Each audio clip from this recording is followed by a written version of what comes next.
Good morning, church. Good morning. It is a blessing to see you, as always. We are gathered here to worship our Lord. And if you are visiting with us, I am twice glad to have you here with us today. I know this is vacation time for a lot of people. And if you're traveling on vacation and you decided to worship the saints, I can't imagine a better thing to do. If you're visiting with us from in town here, I want you to know we are excited to have you here. We'd love to have you back at any time. At the end of my lesson today, I'm going to invite the elders and the wives to step to the back of the room, and that's a time, after when we sing the following song, that if you want to go back and pray with them, counsel with them, unburden yourself, they're there for you. We do have some attendance portfolios that are on your left side of the pew, and if you haven't already done so, if you could fill those out and pass them across while I'm speaking today, that would be very helpful to us. We are in Psalm 103 today in the Summer of Psalms, and this is a psalm that I hadn't originally planned on preaching. But it really spoke to me, and I decided that we're going to tackle this one today. Starting in verse 1. Bless the Lord, O my soul, and all that is within me. Bless his holy name. Bless the Lord, O my soul, and forget not all of his benefits, who forgives all your iniquity, who heals all your diseases, who redeems your life from the pit, who crowns you with steadfast love and mercy, who satisfies you with good, so that your youth is renewed like the eagles. What a wonderful psalm this is. This is a psalm of grace and forgiveness. It is a psalm showing the mercy, the compassion, and the grace of God. So a few minutes ago when we sing, bless the Lord, O my soul, that was perfect. That's what we should have been doing. We believe it with all of our hearts because God should be blessed by those that he has forgiven. So I will say this again. What a wonderful psalm.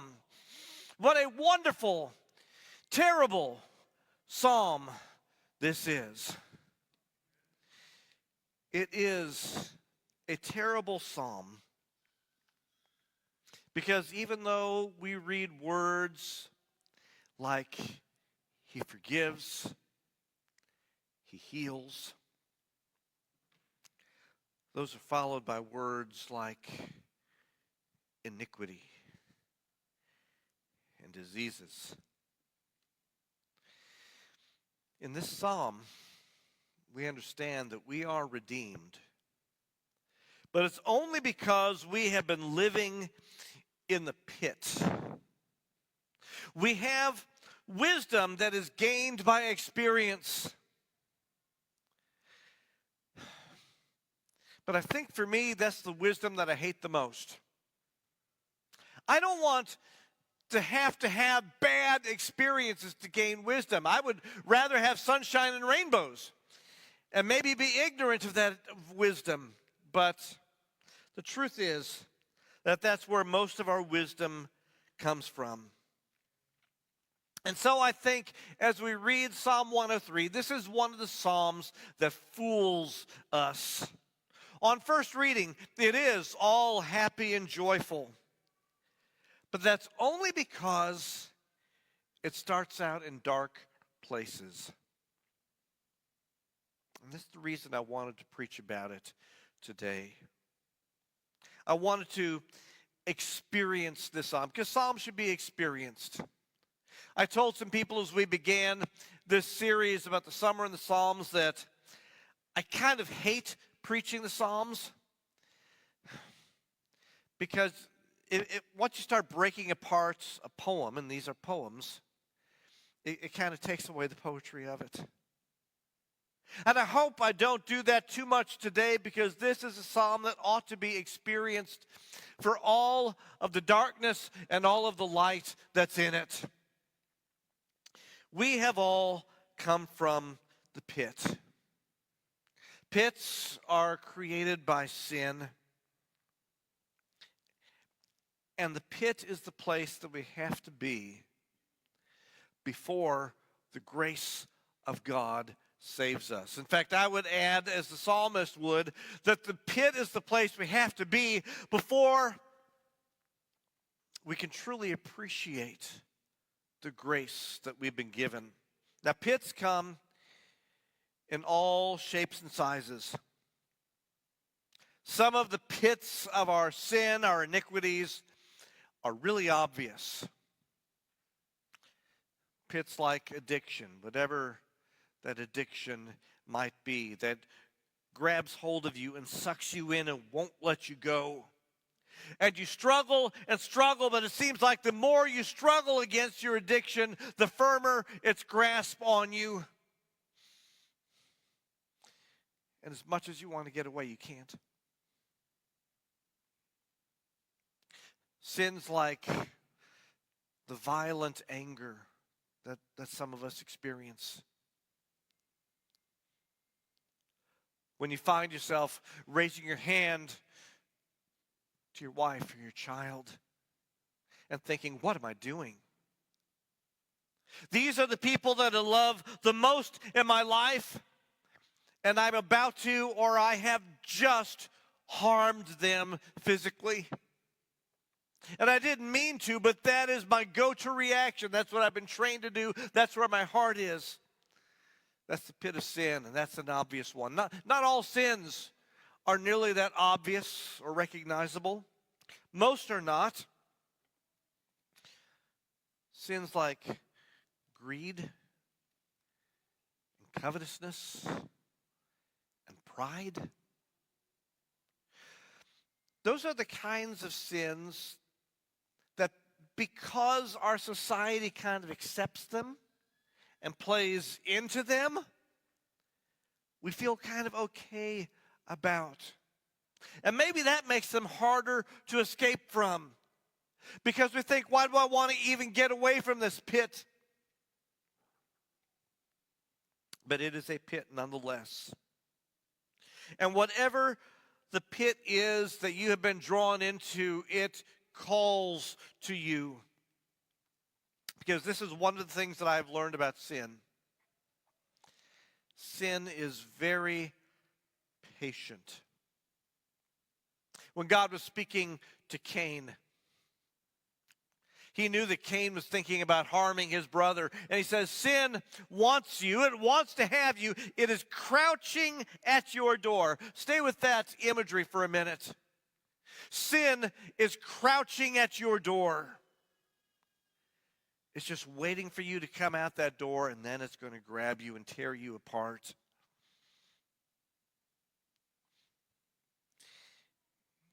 You have come out of the pit, and you think you've made some strides.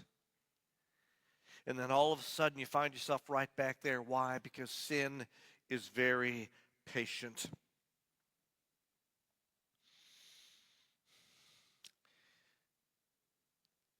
Let me tell you about Israel in the pit. The psalmist does this, and in the next few verses, this is what we read. The Lord works righteousness and justice for all who are oppressed. He made known his ways to Moses, his acts to the people of Israel. Now, Moses pops up a number of times in the Psalms. The story of the Exodus pops up a number of times because this is a formative story for the people.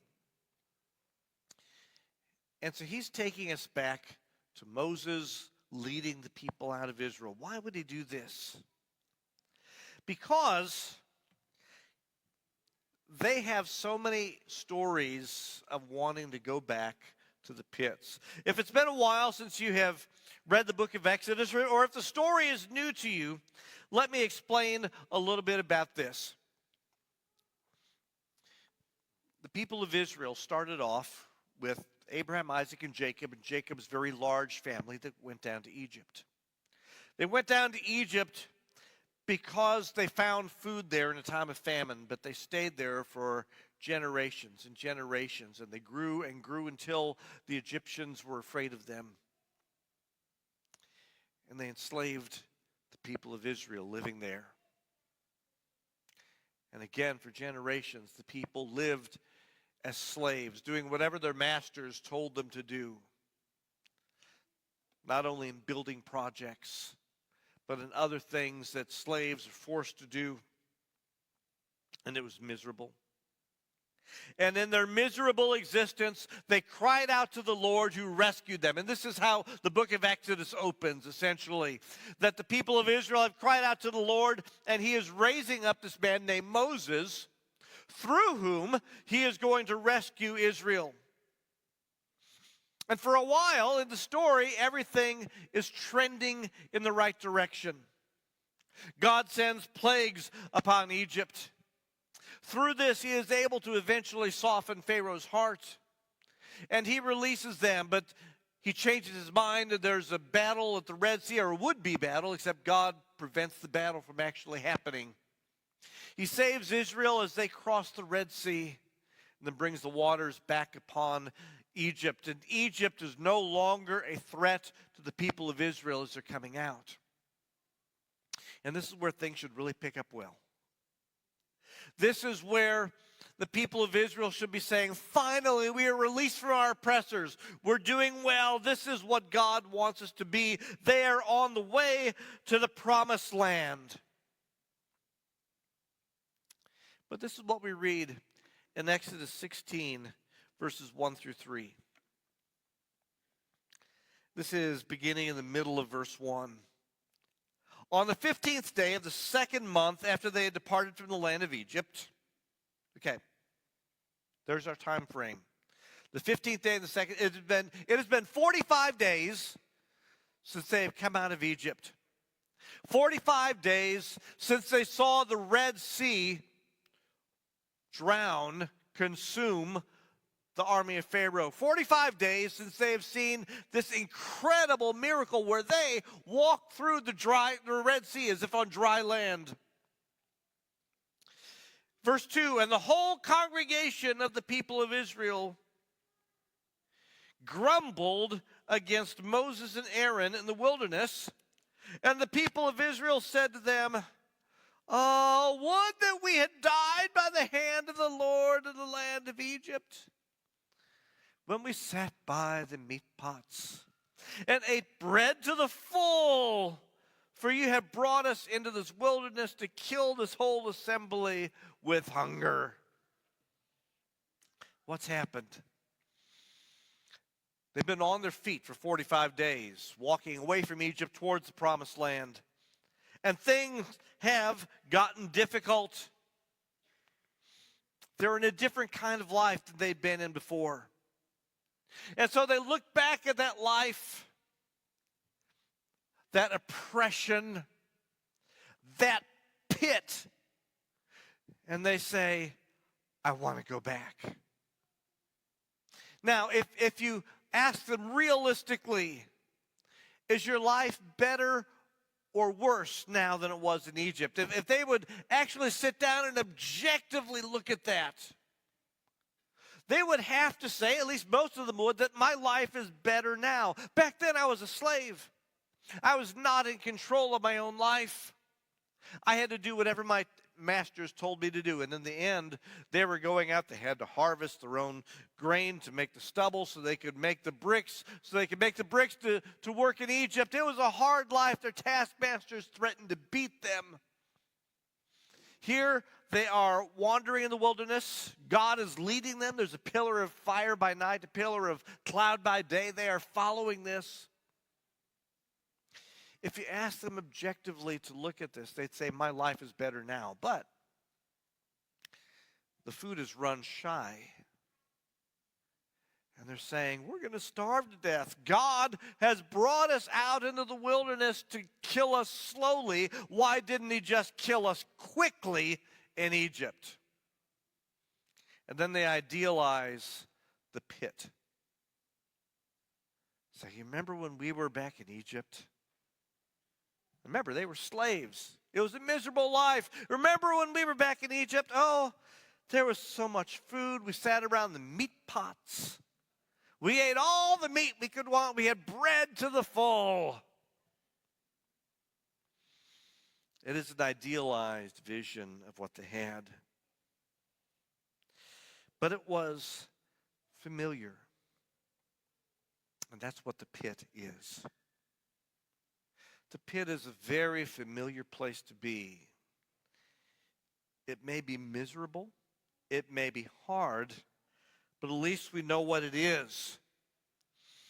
The path that they were on now, following God, required faith, going into an unknown place. My brothers and sisters, that's where God takes us.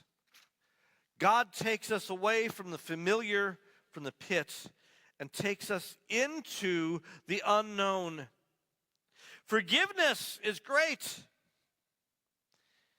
But you know, the familiarity of sin feels really comfortable. And it seems like it would be just a small thing to crawl right back into that pit.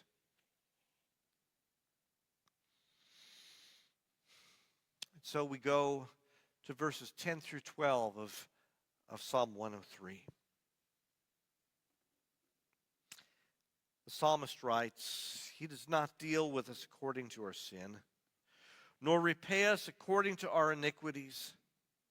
For as high as the heavens are above the earth, so great is his steadfast love toward those who fear him. As far as the east is from the west, so far does he remove our transgression from us." As far as the east is from the west. I love that. That's one of those beautiful phrases in the Psalms that just sticks with you. It's a beautiful metaphor, but what is it saying? What does that mean? As far as the east is from the west, so far he has removed our transgressions from us. I think it means two things. Number one, that God has removed the guilt of sin far away from us. I truly believe that the burden of our past sins is one of the heaviest weights that we carry on our shoulders. And I think I can prove it. Because if I asked you to think about the things that you are most ashamed of in your life, the sins that still haunt you if you think about it, how much money would you pay to go back and redo that? How much of what you possess would you give to take away those things? I would take away a big chunk to remove those things, to go and have a redo. But there is no time machine that gives you a do-over. What instead we have is the removal by God of the guilt of the sins that we have committed. That's why when Paul describes himself, he can describe himself as the worst of sinners. He said, I went out and I personally persecuted Christians. I persecuted people who love Jesus because they loved Jesus. How can you imagine a worse sin than that? Paul would ask. So, Paul, how do you move forward from that? Because I have been given grace. I have come out of the pit. I have had my sins removed from me. He can move forward because he has been freed from guilt. And that's part of what the psalmist means when he says, as far as the east is from the west, so far does he remove our transgression from us. But I think there's something else as well. I think he also means that God separates us from the sin itself. Now, when God takes away the guilt of our sins, that's an immediate thing. Wednesday night, Danny Turner was baptized. It's like her sin is gone. The guilt of her sin is taken away completely, immediately. But we still have to struggle with the sin itself, don't we? our verse for the year that's on the wall over there. If anyone wants to come after me, he must deny himself and take up his cross daily and follow me.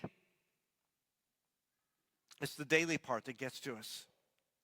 It means every day I decide to be a follower of Jesus. Every time I roll out of bed in the morning, I decide to be a follower of Jesus. Well, while we're doing that, every day we're getting farther and farther from that pit that wants to draw us back in. Every day that we follow Jesus, we're getting closer and closer to the promised land and farther from the pit. We are on that pilgrimage one step at a time. And we're moving with Jesus as far as the east is from the west, from that place of sin. And it's hard because we live in the space between the east and the west. We live in the space between where we are from and where we're going to. How do we go forward knowing that we're going to stumble?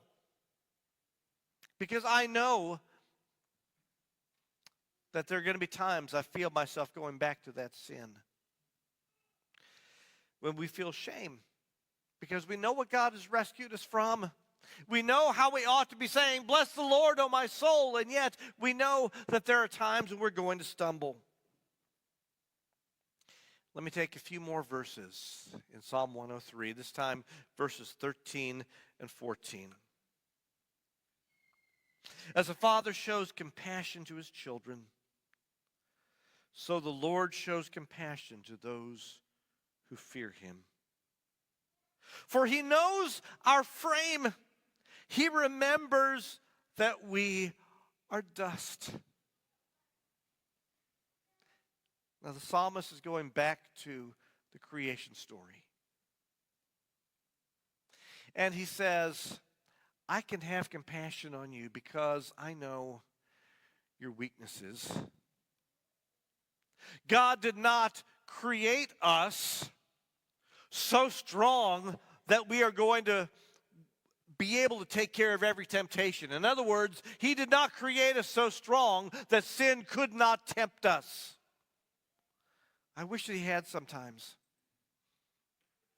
But he wanted us to struggle with temptation and to specifically choose him despite our weaknesses. But in doing so, sometimes we're going to sin. And God can have compassion because he says, I know where you're from. I know your frame. I know that you're just dust. But I love you because I made you. If we fear him, if our hearts are given to him, he has compassion and grace.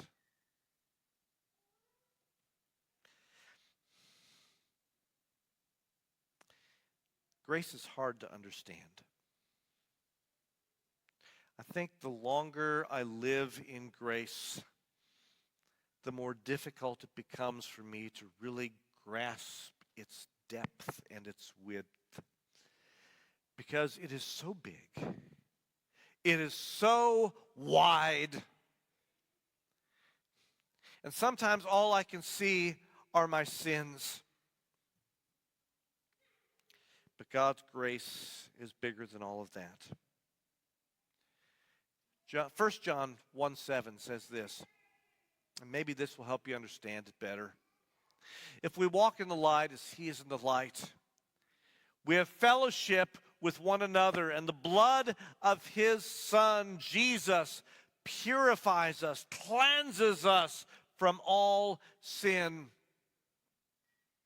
So here's the way John looks at it. He says, we're on this walk, just like in Luke 9:23. We're on this walk, picking up our cross daily to follow Jesus. We're walking with him. We're walking beside him. And John will say, don't claim you don't sin. God knows that you sin. If you say you don't have any sin, you're a liar. But if you're walking with him, if you're purposely making your way with Jesus, the blood of his Son is cleansing our sin all the time. It's taking it away. And that is grace. I'm going to invite our elders to go to the back of the room right now. And when we sing this next song, if you have some struggles that you want to talk to with somebody about, you can talk to them. They're safe. They will keep it confidential. They will give you compassion. They are shepherds in this flock. And if today there is something you want to share with the congregation, if there are changes that you want to make, we're ready for you. Let me finish today by just reading the last couple of verses of Psalm 103. Bless the Lord, O you his angels, you mighty ones who do his word, obeying the voice of his word. Bless the Lord, all his hosts, his ministers who do his will. Bless the Lord, all his works in all places of his dominion. Bless the Lord, O my soul. Let's stand and sing.